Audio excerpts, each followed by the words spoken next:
My name is Gary Butterfield. My name is Cole Ross.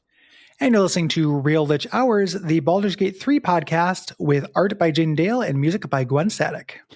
And in this episode, we go to church and interrupt some smugglers. Surface the matter of Illmater in Deities and Demigods. Continue our elemental series with the Myrmidon series in combat and tactics. Talk about a couple of underrated spells in the Complete Mage's Handbook.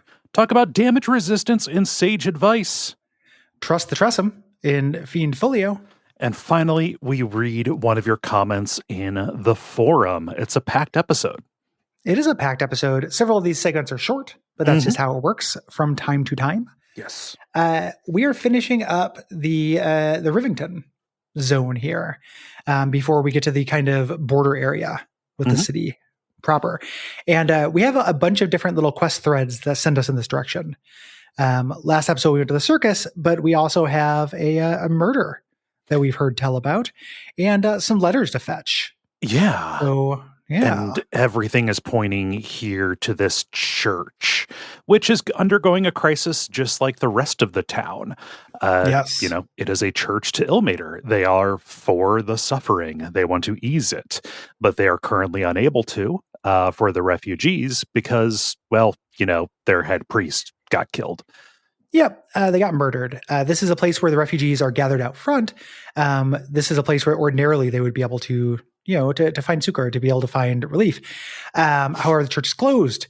You have to convince them to let you in or sneak in through the graveyard and back. Yep. And when you get in, we see a character named Yanis arguing with investigator Valeria. Yeah.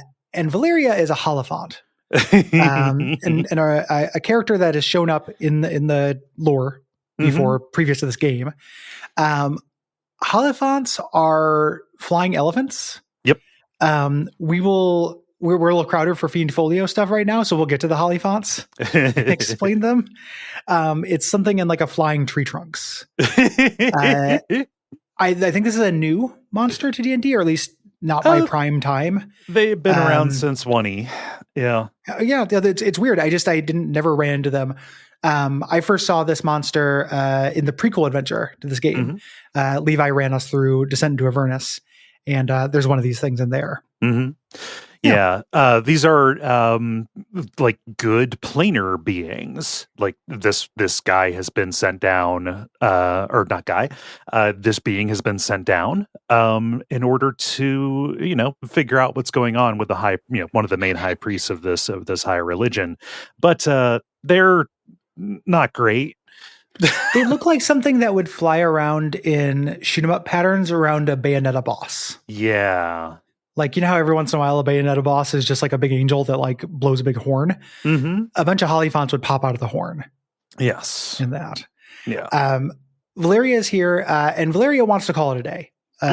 You know, basically it says, you know, Father Lorgan, who was the high priest, was murdered by a refugee here. He's already dead, case closed. But Sister Yanis, who is the kind of secondary high priest, is not so sure. And says, hey, if you want to continue this investigation, you can start with the murder weapon.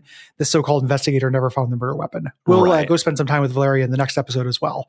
Valeria is a drunk. It's Miller time. Yeah. It is absolutely Miller time for Valeria. I love that novel. That's great. Yeah.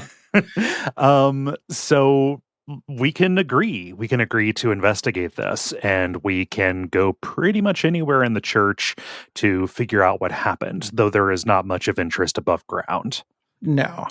While we're here talking to Yanis, we can also ask, hey, where can we find Shira? And if you're anything like me, you could be like, Shira? The fuck's what are you talking about? Way back in Act 1, Shira is the person that our sentient amulet, our amulet that has the cursed monk in it, wants us to find. Found it